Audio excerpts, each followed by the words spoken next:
Don't give up, you gon' be on. Don't give up, don't give up, give up. Don't give up, you gon' be on. Don't give up, don't give up. Greetings, Redheads. Thank you for joining me in another episode of your favorite show, Red's View.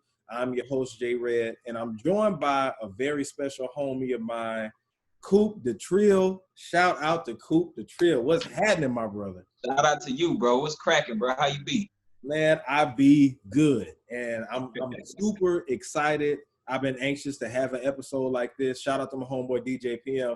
He's not a Bone Thugs and Harmony fan like me and you are. So I said that name, y'all should already know what this show is about to be about. If you follow my YouTube channel, you follow Coop Da Trille's YouTube channel, then you should already know that we're Bone fans. And yes, indeed. About to get into this.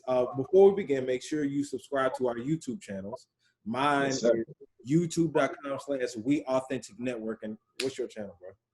Oh, man. Yeah, subscribe to his, y'all. Mine is Coop Da Trille, COOP space DATRILLE. Coop Da Trille. Coop Da Trille. That's right. All right, so I already said Bone Thugs and Harmony. You know I'm a Bone fan. You know Coop Da Trille's a Bone fan. And we had a conversation today. He reached out to me and he did an interview with Busy Bone. I've worked with Lazy Bone actually on some music, and we know the Bone crew. You know what I'm saying? Like we got connections. So with this, we wanted to dedicate an entire episode of both of our shows and podcasts to the greatest, most influential group of all time. I don't give a shit what none of y'all say. Thanks. Bone Thugs and fucking Harmony. And not only is it Bone Thugs and Harmony, but yesterday, July 25th, was their official 25th anniversary of their most groundbreaking, their first album, not EP. Creeping on the Come Up was an EP, but their first album that was groundbreaking, that changed the game forever. Me and Coop about to go in and let y'all know exactly how that happened. East 1999 Eternal, that came out in 1995, July 25th. So, man, let's just start it right there. I say East 1999 Eternal. What is the first thing that you think of? The first thing I think of is East 1999, my nigga. That's the first thing that come to my mind. That just the whole experience. Just, you know, listening to that album for me at the time, bro, was like an experience. It was like, I'm like, this is something new, something I couldn't quite understand yet. But it was just an experience, bro. What about you? Man, what's the first thing coming to your mind? Just classic. That's all I can say. Classic. I mean, shit. Classic, groundbreaking, life-changing, culture-changing, culture-shifting, music-changing, landscape-changing, everything when I think about that. I owe that to my childhood. I owe that to my artistry. Yes. Not just me. It's a bunch of you niggas out there who rapping right now who owe that. You R&B heads, you rock heads, pop, everybody. I think Michael Jackson too. I think Michael Jackson. True talk. You know what I'm saying? That's what 1999 Eternal was. If you listen to their interviews, Fat Joe would tell you, man, back in the day, I thought these niggas was like Michael Jackson because at that time, nobody was doing what they were doing. But anyway, that's the first thing I think of it when it comes up. So East 1999 Eternal, that's Bone Thugs and Harmony's first LP. Their first EP came out in 1994, and that was on the Come Up. When that album came out, it was impactful, but it was still something new you had to get adjusted to. They came out with Thuggish Run Phone. They came out with For the Love of Money. They were signed to Eazy-E, and you were just like, okay. You had Death Row at the time, and you thought at the time for Ruthless Records, the lights were off. But you got these new group of niggas that got braids. They braided out, different skin colors, got a different swag. They doing this flip-flop flow. It's like, what the fuck? And then you hear the harmonies and stuff. But you just like, oh yeah, them niggas kind of singing. But I think like when East 1999 Eternal came out, it was like, hey, we here. Yes. We here to stay. We here to stay. You got 17 solid tracks versus the EP that you had before, because Eazy-E at the time just wanted to put something out. Yeah.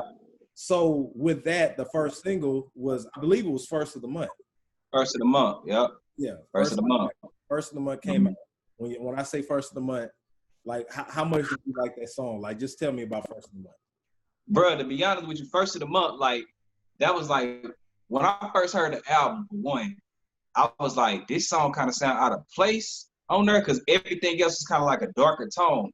But like, the more I was listening to First of the Month, I was like, man, this shit hard. And it's just like, for one, the harmonic hook, you know what I'm saying? And then just, it's like, damn, these dudes really singing about, you know, getting food stamps and, you know what I'm saying, going to go comp and all of that, you know what I'm saying? And it was so addictive. And then my favorite part of the song is at the end, when it's like a crowd of people, wake up, wake up, wake up. It's the, you know what I'm saying? It just sound like it's a bunch of camaraderie, man. So I really rock First of the Month, bro, period.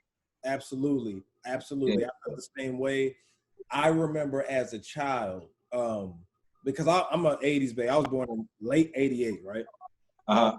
As a child, I don't exactly remember Thuggish Ruggish Bone, like the first, like Creeping on the Come Up, right? Right.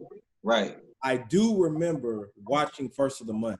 I remember the Crossroads. I remember all that shit, right? And then I had to go back and be like, oh, okay, Thuggish Ruggish Bone and stuff. Because in 1994, I was only like fucking, 5 years old or some shit like that. Exactly. But, you know, I knew, like, when I just remember being at home and on my mama's TV watching First of the Month and just seeing that their hair was blowing everywhere and shit like that. Because I knew Snoop Doggy Dogg and all that shit, but Bone was just like, had a different flavor. So First of the Month, it was impactful because that's the first time niggas was like, yeah, I'm getting government assistance. You know what I'm saying? Yeah. I'm getting it. Chris Rock has said that niggas are singing welfare carols at the time. He did. So it was crazy, but that to me, because originally, you know, that song wasn't supposed to be on the album. That was the last song that they put on the album. Right. Yeah. Different melody, different everything, but harmonious. I think I'm saying it right. Harmonious. Harmonious. My bad. Harmonious. Right. Or whatever. The other single they had was East 1999. Killing it. Bro, do you know, fun fact, did you know that the East 99 beat, that's the remix of Thuggish Ruggish Bone? Really? Listen to Thuggish Ruggish Bone. Doom, doom, doom, doom. Listen to East 99. Doom, doom, doom, doom, doom. That was, I read an article, they said that they said it was just going to be a remix of Thuggish Ruggish Bone, but then they heard the beat, was like, nah, we going to flip it and do something else. Wow. If you listen, that's why they have, if you check on YouTube, that's why they got the Thuggish Ruggish Bone East 99 version, the East 99 remix beat on there. That's why, because there was originally supposed to be just a remix. They said, nah, bro, we finna go and do another song. Now, he just dropped a Bone fact on me. Y'all know I'm a big Bone fan. I did not know that. Bro. Facts. Makes a lot of sense. So, that's crazy, man. Wow. But anyway, so let's move on, because I'm like, damn, I'm still stuck on that. I'm here. So the Crossroads, right? Man. The Crossroads. Now, I want you to put them on game on the story behind the Crossroads. Go ahead and let them know. Man. So for what I've heard, what I've read, all these interviews, man, basically they was losing so many people. Like everybody who they mentioned in there, including Eazy-E, had passed away. And they was just like, you know, we had an original song called Crossroads, you know, in Wally, even though you're gone. That was the original Crossroads. You hear me? So they said, you know, we just gonna remix it. So Crazy Bone went into the studio, came up with the whole concept, came up with the whole hook, everything, the bridge, everything. It was like, you know, we gonna do this for Eazy-E. And then everybody just came in and, you know, added their pieces to the puzzle, man. It became this phenomenal song that stands the test of time, bro. It's a timeless song.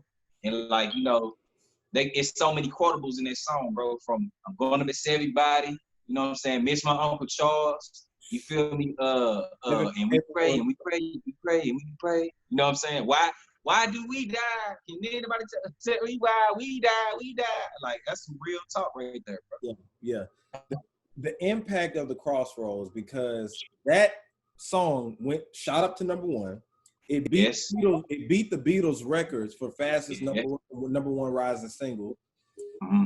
And it lasted for, I believe, 7 to 8 weeks. I believe it was, right? That was unheard of at the time for hip hop. At the time. Yeah, exactly. You know what I'm saying? And because Bone was so, people sleep on the fact that Ruthless Records was really an independent label. Independent Talk your shit. Independent label. But Bone, when I was a child, I mean, I would have thought that they were on Interscope because I thought so too. How stuff was happening. So the Crossroads, when they remixed it, it shot up the charts. Great, epic, right? And it went double platinum. Mm-hmm. Who knows how much it did now, but yeah, it went double platinum, insane numbers, and that's when they shot up to the Michael Jackson status that talk about it right now. You know what I'm saying, to this day. The impact of that, I feel like that once that song came out, that is one of the singles that changed the industry forever. Oh yeah, most definitely. Definitely. That's when Mariah Carey was like, I need y'all to break that. There you go. You know what I'm saying? That's when everybody started hitting on the we need them Bone Cats on her. You know what I'm saying? That's probably what made Biggie say, hey man, I want the Bone Boys. Let's do this Notorious Thugs. You know what I'm saying? Like, I'm telling you. And speaking of Biggie, I go to Pac, right? Tupac. R.I.P. Tupac Shakur, R.I.P. Biggie Small. R.I.P. Tupac said that the original Crossroads, he listened to that when he was in jail. And that helped him get through it. You know what I'm saying? Get through when he went to jail for the alleged rape or whatever that was. Right. But yeah, I just want to throw that fun fact since we're throwing fun facts in there. So we talked about the impact of East 1999 Eternal, 17 solid tracks. Like, I can't say what my favorite ones were, but because of all of them, you know what I'm saying? You got Shots to the Double Glock, which had Mo Thug, all of them. Bud Smokers Only. Buddha Lovers sample Keith Sweat, and they sample Isley Brothers, and people with that particular song. If anybody wants to know the full Bone style, go to that song. And that's when the thing that separated East 1999 Eternal from the rest of their albums was that you could tell they were hungry, for one. Yes. For two, they were all in the studio at the same time. Their hooks, if you listen to every hook on there, it wasn't just one member, it was everybody. Everybody. And I think that as time went on, that's what kind of diluted them a tad bit, you know what I'm saying? Because of course, Crazy is a great hook maker and everything. Solid. One of the best. One of the best. But creeping on a come up, East 1999 Eternal was all of them together, trading together hooks. You could hear all of them together. And you didn't really hear a lot of that again until, honestly, Strength and Loyalty. Because on Strength and Loyalty, you had Just Vibe. Like, you know what I'm saying? You had the song they had. With the Bone Though Boys. Yeah, there you go. You know what I'm saying? That era when they were signed with Swiss Beats, I think because you had only 3 of them, they had a lot more time to spend together and stuff like that. So, I think that's the reason why East 1999 is such a classic, because it wasn't any type of separation in the group. They weren't thinking about solos at the time. Maybe Flesh, because he wasn't officially signed to them, but you know. They're all together. So let's dive into their style. Mm-hmm. If you could describe Bone's style, like what do you get from it? Man, I would say a choppy flow, a choppy flip-flop flow, harmonic hooks, and going in and out of tones. Like, Bone is the only rappers that I know at the time, and still to this day, like, people try to emulate, but they can't really come close. Bone is the only rappers that I know that can come in slow, say a couple lines, spit something real fast, and then go back into their slow flow, and then finish off with a harmony. Mm-hmm. You know what I'm saying? And then flip a tone. Yes. You know what I'm saying? You can flip, like, Crazy Bone known for that. Like, I think he the most known to be flipping them tones. You know, like, for instance, when he did on what was that?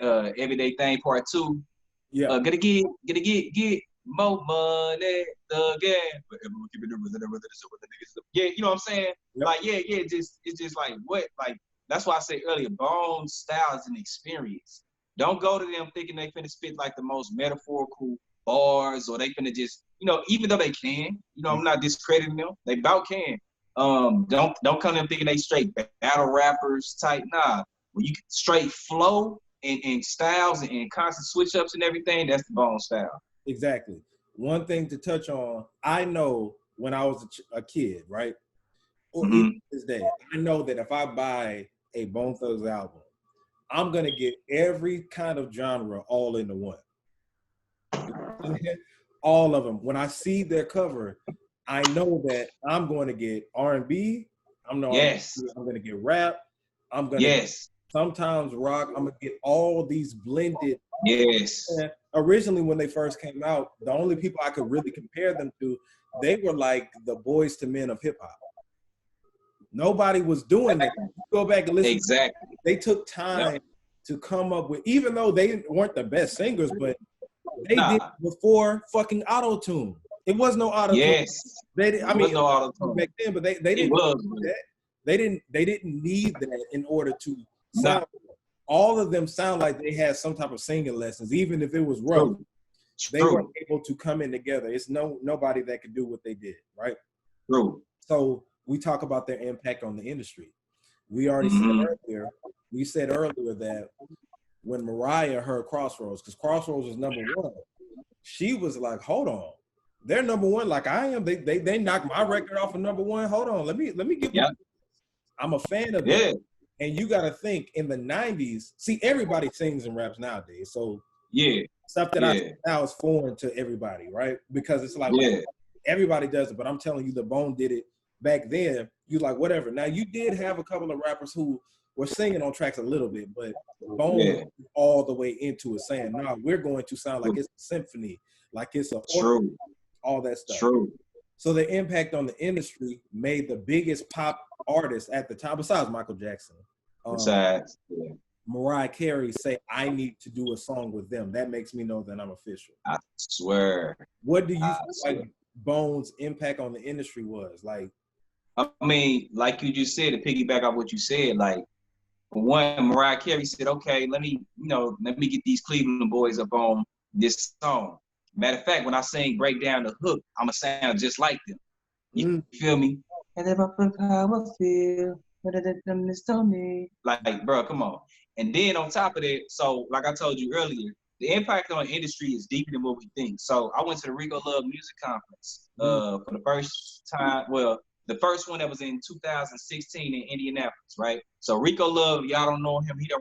He's a legendary songwriter. He done wrote for some of everybody, Beyonce, Melanie Fiona, some of everybody. Same thing with Brian Michael Cox. So they mentioned when they were up there that Brian Michael Cox, when he was writing for Usher, Mary J. Blige, Mariah Carey, around like the 2005-ish era, like, well, early 2000s to about 2005, 2007, on up really. He said that he was pretty much writing off of Bone's formula. So he was like, if you listen to all of these artists, he bust out with the Usher. When you feel in your body, you find somebody who that you got it bad. He said, you got it bad. He said, you know what? He wrote that catered off of Bone style. Same thing with Mariah Carey. So I was just like, damn. So when I heard that at the conference, I was like, damn. So if he's writing for all of these people and they're saying, oh, well, I was copying the Bone formula when I wrote for Mary J. Blige. Just imagine how many other people. That's why, what we were saying earlier, that's why the radio, especially around that time, sounded so Bone Thug influenced. You know what I mean? Because, and you know, we get flack for it. I used to tell my people all the time, like, bro, so-and-so sound like Bone. Man, you think everybody sound like Bone. I'm like, no, I know the style, bro. That sounds like Bone. Exactly. And now everybody hear me. I'm so glad. And when we talked about that earlier, I'm like, dude, because I didn't know Brian Michael Cox admitted to that. I don't think there's any videos or whatever that's out or whatever. But if you listen to Shake It Off by Mariah Carey, hell, even Jermaine Dupri, you know what I'm saying? When he wrote We Belong Together, it's a lot of that. Because Mariah will tell you that herself. She said that she was just like, you know, I'm a big fan of Crazy Bone because he was able to do X, Y, and Z. The way that he flipped it or whatever. That's why I'm gonna get to our favorite members later, but Crazy Bone is very diverse. But I'm letting y'all know right now, y'all think that I'm crazy, but I got someone else that just told you one of the greatest songwriters ever said at a conference. If you go back, especially when you listen to Usher, Mariah Carey, Mary J. Blige, anybody with that whole sped up type of flow from Chris Brown. Chris Brown, if you look from like 03 to especially like 05, 06, when especially that time. Confessions and Mariah's Emancipation of Mimi and just that whole mid 2000s era, those R&B records were all Bone. And I'm glad that you Justin Timberlake, don't forget him. Justin Timberlake. Like, bro, like it's more than that, you know what I'm saying? But now when I tell people that what you hear on the radio, because shout out to my homeboy DJ T Lewis, he was like, man, these little kids don't listen to Bone. I'm like, even if they don't listen to them, Bone style is implemented in the music industry, not just hip hop. You're influenced by them automatically from the jump because of what they put in there. Like, you may not know, like, shit, what the fuck I'm rapping like, but that came from somebody, and it came from Harmony. True. And I'm glad you said that because that was my next talking point, the Brian Michael Cox story. But shout out to you for saying that. So we got, we talk about Bone, but as much as they don't get credit, there's somebody else that doesn't get credit. The first hip hop mogul, which was the legendary Eric Eazy-E. Right, sir. Eazy-E, and what we said earlier is that he doesn't get a lot of credit because of who he put on. The two groups that he put on changed the landscape of music forever. And when we talk about impact, NWA, they were the first. I ain't gonna say they were the first gangster rappers, but they were the first ones that said "fuck the police," went national. You know what I'm saying? And said "fuck it," we do what the fuck we want to do, right? Right. That opened the door for everybody to say "fuck it," I'm gonna be on some gangster shit. And politically, nobody ever just said "fuck the police" like that. So they were the first to say that musically, and they had to get the FBI letter and was just like, "Oh shit, y'all need to stop whatever," right? So that's Eazy-E also founded Bone Thugs and Harmony, so they changed the landscape forever too. So that's two. And if we wouldn't have had those groups or Eazy-E, you wouldn't have Eminem, you wouldn't have 50 Cent, G-Unit, Kendrick Lamar, you wouldn't have Ice Cube, which led to movies like Friday, Boys in the Hood, Are We There Yet? Yeah, Dre. You wouldn't have Dre, which led to, like I said, Eminem and Kendrick Lamar and 50 Cent and all of them. You wouldn't have everybody, but you touch on that. I gave my part on that. Yeah, I mean, basically, bro, you said it all. Like, we wouldn't have that. Eazy-E, man, he put on, he's truly innovative. He took a chance because he took a chance with Bone because, initially, like, I was listening to, like, Julio G, you know what I'm saying, the famous radio personality out there from Cali. Yep. He said when he first heard Thuggish Ruggish Bone, he couldn't catch on to, like, what is this? You know what I mean? But Eazy just kept pushing it. And he believed in them guys, man. Like, come on, man. Like Bone said earlier in their career, like before they signed with Eazy, they was like, man, people was like, man, get on with that Oriental shit. Like that style, man, we can't. But Eazy had an ear for it. He had an ear and he had the mind for it. He was like, you know what? Y'all gonna change the face of rap. And that's exactly what they did. So gotta give credit. The only reason why he doesn't really get that credit like that is because he doesn't get that credit because of how he died. You feel me? And it's just like, how he died, he's so underrated, which means it's just like a parent, the black sheep of the family, then the kid's gonna be the black sheep. And that's how it is with Eazy and Bone. You know what I'm saying? Yeah, it's, the HIV thing instead of getting killed, you know what I'm saying? Which I feel like he still was killed with HIV. Of course. I'm not gonna get it.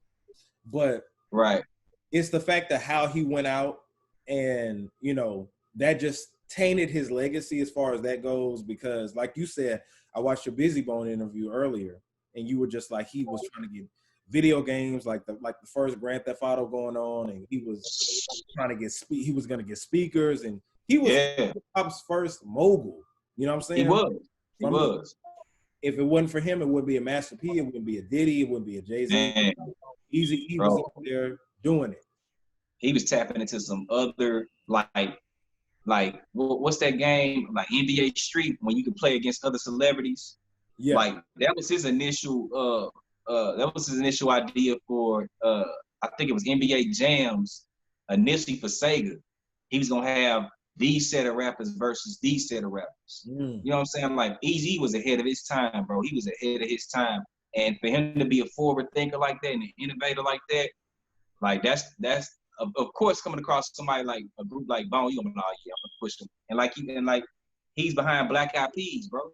Yeah, like Black Eyed Peas, like Eazy when they was Bloods of Abraham. Yep. You know what I'm saying? Will I Am now, who's one of the top pop groups of Black Eyed Peas. On top of that, Will I Am right now is killing the tech industry right now.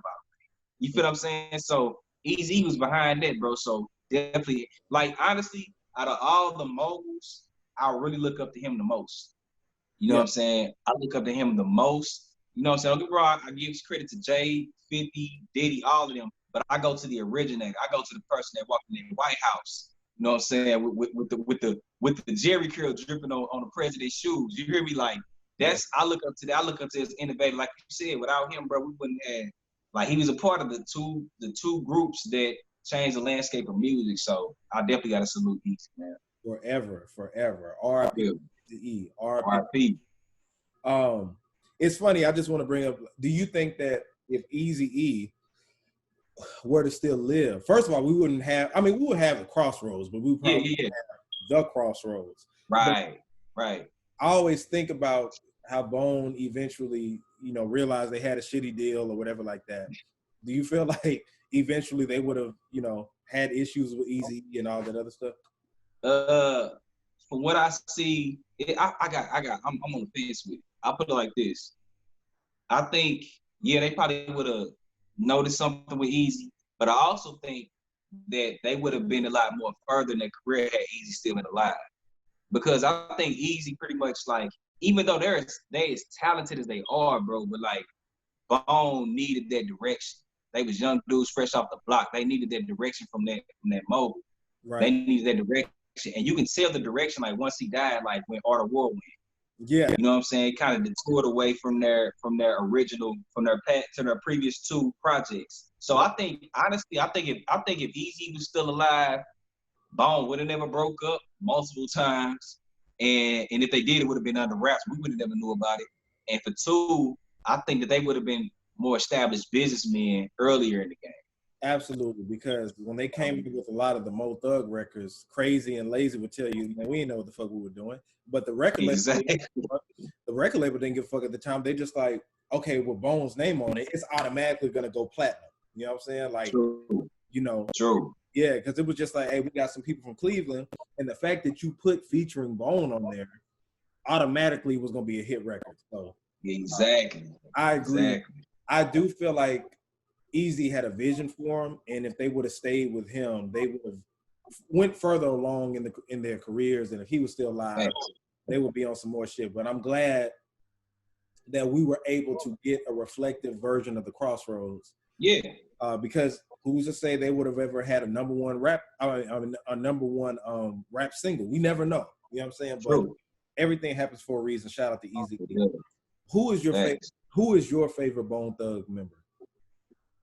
Man, they kind of flip, honestly, bro. Like it's challenging for me to say. I would say Craig, all right, because when I first got on Bone, it was Lazy.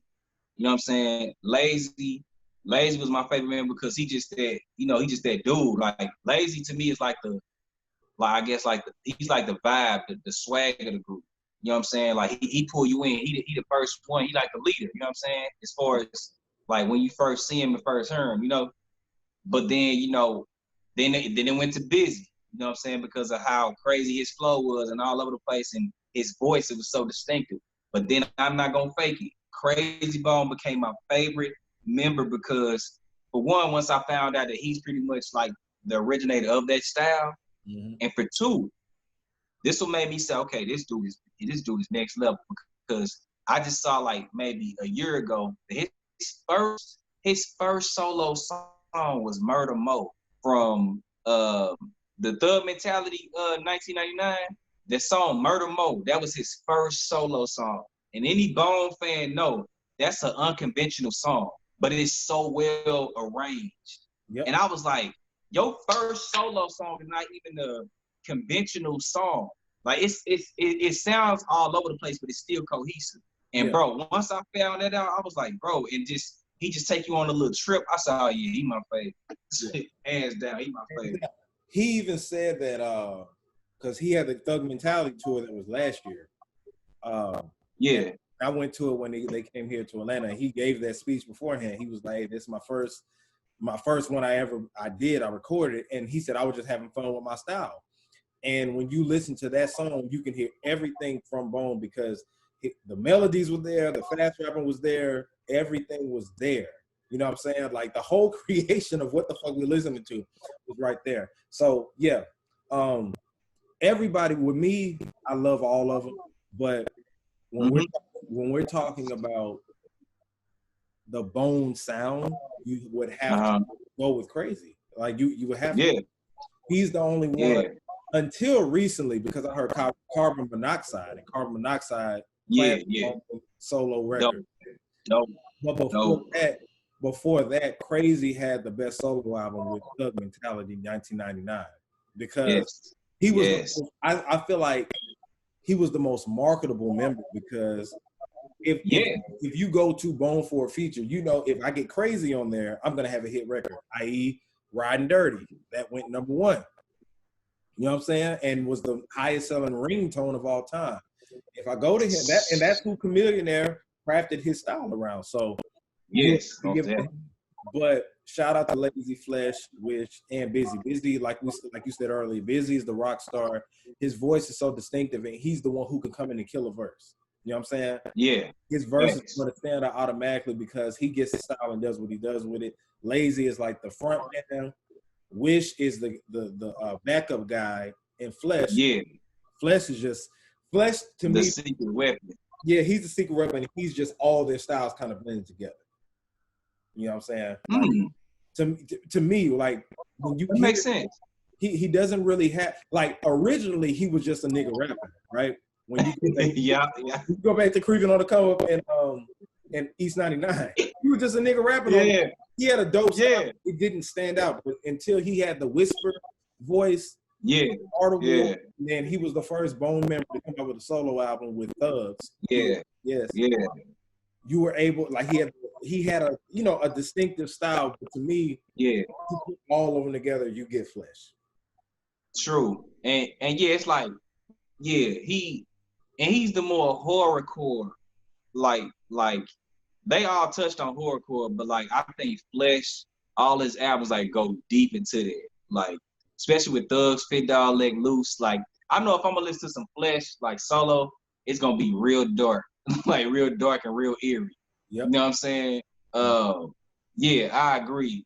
Fish to me is like the soul. You know what I'm saying? To be honest with you, bro, like Nelly sounds a lot like Wish. Absolutely. Nelly sounds a lot like, and I'm a St. Louis, Nelly my dog. But you know, listening to Wish a lot, I be like, I see where Nelly get his style from. You know what I'm saying? Like you said, Lazy that dude, because Lazy like the front man. And a lot of people, to me, like with Lazy, he will bring you in. And a lot of artists nowadays, like, will incorporate Lazy style, not even know it. Because it's fast, but you can still understand it. And understand what he's saying. And he was the most listenable one, because he was the one that everybody's going to be able to understand, but still adapt to the Bone flow. Wish you could understand Wish, but Wish had a different type of soulful vibe. But it was more catchy with him. Right, more catchy. But with Lazy, it was that more, okay, he's the Bone that I can rap fast but still understand what he's saying, and then get all that. He didn't ever sound like it was just a bunch of shit that you couldn't understand. Yeah. Now, Wish doesn't get a lot of credit, because when you look back at the Crossroads, the biggest single ever. Well, first of all, when you look at it, Flesh wasn't on any of their biggest big song. Nah. But Wish played his part on the Crossroads, and the most famous, arguably the most famous line on there is "I miss my Uncle Charles." Yeah. If you look at that, that's one thing. Either that or I'm gonna miss everybody. Either one of those. Yeah. Either one. Yeah. But when you hear Wish, he's that soul, like you said. He's like that. He don't even sound like he's from Cleveland. He sounds like he's from the South. You know what I'm saying? Like do. He gets that, and like you said, Nelly. If you listen to Nelly, you go back, especially. It's one song that I had heard that I was like, damn, that was on Shots of the Double Glock. When Wish had his part, he said, "You don't want to get the," I forgot. "It's all about murder, mo. Finger on the trigger, mo thug. Let's go. We straight from Cleveland, pap nigga," like that. Yeah. That's definitely that. Yeah. Even then, I swear. You hear "Hot in Here," that shit, like some shit. I swear to God. Yeah. Hey, when baby, you can. Yeah.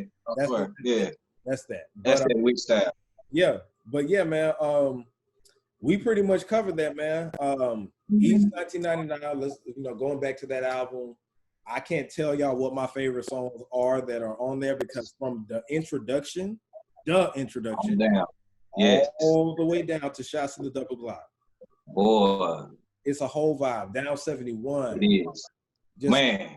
Have you heard the original Down 71, the pre-release? Yes, sir. I heard it. My God. That one right got there. Shit on the second. Yeah. It's hard to say which one is my favorite, because you get the story. It feels cinematic with the one that made the album, right? Yeah. But the one before that was that was on some different shit like that. That was bomb. Like that should have been on Creeping on the Come Up. Yeah, it's all it should have been on Creeping on the Come Up with the in the back. Yes. Dope. Let's not forget on East 99 though, like the interlude, Me Killer. Let's not forget that they were one of the first groups to do that. You know what I'm saying? Like who was doing Me Killer, Me Killer? Like who was doing that? You know what I'm saying? Around that time, they brought something new to the game, bro. Like they on every aspect. But let's go further back. You go to the introduction on Creeping on the Come Up. That one right there. If people want to know, that's the best, because they still use that when they come on the stage to this day. Facts. You know what I'm saying? Like, and when you listen to the Mr. Weebies, they were doing that acapella. No auto-tune. They were in unison. They were together. So that's why I say I don't give a fuck who it is. They're the most influential rap group of all time. Shout out to Outkast. Shout out to Thing. Shout out to all of them. But they're not fucking with Harmony. I don't give a fuck. Nah. They're not. Nah. And people are still a pop out for Bone. Look, I'm from the South, right? Born and raised from the South, right? But they're not. Like, I was telling people, because we were having this Bone versus Outkast thing. I said, okay, you say Outkast is more impactful, all that shit. When you turn on the radio right now, do you hear in Atlanta, right? Because I live in Atlanta. Right. When you turn on the radio right now, do you hear Bone or do you hear Outkast? I heard Bone. Facts. Do you hear Andre 2 Stacks when you hear Drake? Do you hear Big Boy when you hear Young Thug? Young Thug. Not at all. Young Thug. Do you hear Outkast when you hear Future? And Future is from the camp. Exactly. Who do you hear? Nah. Exactly. That's facts. Say that. They're most impactful, most influential rap group ever. One thing I want to touch on, because people were talking about this shit. Freestyle Fellowship. You ever heard of them? Yeah, I heard of them. Yeah. Now there's some people that feel like Bone, it's a story that Bone got their style from them and flipped it and did whatever. Yeah. But even though they came out a year prior, and shout out to Micah 9, you know what I'm saying? I think that his style did sound like, it's similar to Bone, especially when you hear certain tracks, you know what I'm saying? But that weed song that they got, it sounds just like some shit they'll do. Yeah, exactly. But it's, to me, if Bone really took that, first of all, if they took that style, they did an excellent job, right? Yeah. But for two, Bone's style is so diverse to where I just don't see them getting that from anybody else. You know what I'm saying? Nah. Everybody tried to be like them, but they had a different flavor. And even if you look back at interviews from Micah 9, like, I think he'd even said that they didn't, like, I don't know, it's conflict of shit, but I wanted to touch that shit real quick. But, Facts. But nah, shout out to Freestyle Fellowship, but nah. They dope. They dope. I think that Bone really came up with that whole formula. And you get influence from Jamaican music, from, you know what I'm saying? Yeah. Bone, you know, when you hear Faces of Death, you hear a lot of that Jamaican shit. I think that Crazy kind of emulated that, adapted that in his sound, and you know, they just went with it. So facts. Yeah, he definitely, you got to point to Crazy with all of them with their style, because Crazy is just a music head. You know what I'm saying? Like, from my understanding, listening to interviews, they were saying Crazy Bone lived in the studio, and I could just tell he just like a lot of his hooks is just like reinventions of hooks that was already, or songs that was already made. And I just know he just pretty much was like, okay, Crazy Bone, he pretty much is he's the scientist of the group. So I'm pretty sure, like you just said, like he just take bits and pieces from every piece of genre, just blending into his style. So I think he just pretty much came up there himself, honestly. I think he was like, man, look, and he just experimented and just like, hey, because, you know, they said, you know, Crazy Bone was in the studio doing things, doing songs, and the other members was like, nah, bro, you just keep that, like, that's your song. That's too advanced for us. You know what I'm saying? So, yeah. So, yeah, man, shout out to the legendary, most impactful, influential group of all time, Both Thugs in Harmony. Thank y'all for rocking with us. Yes, sir. Make sure that you subscribe to youtube.com/WeAuthenticNetwork. And Coop, yes, sir. Where do we subscribe to your channel at? Coop Da Trille, COOP space DATRILLE. Coop Da Trille on YouTube as well, man. Subscribe, hit the notification bell, the whole nine, so y'all can get notified. Right. And where do we follow you on social media? On social media, you follow me at Coop Da Trille, same thing, COOP DATRILLE. That's on Instagram, Facebook, TikTok, Snap, whatever. All Coop Da Trille. All right, and you can follow me at JAYR3D. Also, make sure that you get your Reds View t-shirts. Reds View t-shirts. They are dope. I like those. Yeah, available now. Yeah. They've been selling pretty good, so y'all hit me up. Go to Red. You can get them on redsview.com, R3DSview.com to get your Reds View t-shirts. And like I said, you know where to follow me at, follow Coop at. And yeah, man, shout out to all the Bone fans. Shout out to the Bone Thugs. One of the reasons that I'm rapping now. And go to iTunes and Amazon and all the streaming platforms. You can get my group single, Authentic, featuring Lazy Bone, Hustle Season. I've had the pleasure of working with Bone. Check out his interview, Coop's interview with Busy Bone. That's on his YouTube channel. And yeah, y'all, this is J Red, Coop, and we are signing out. Signing out. Salute. True talk. Don't give up, you gon' be on. Don't give up, don't give up, give up. Don't give up, you gon' be on. Don't give up, don't give up, give up. Don't give up, you gon' be on. Don't give up, don't give up, give up. Don't give up, you gon' be on.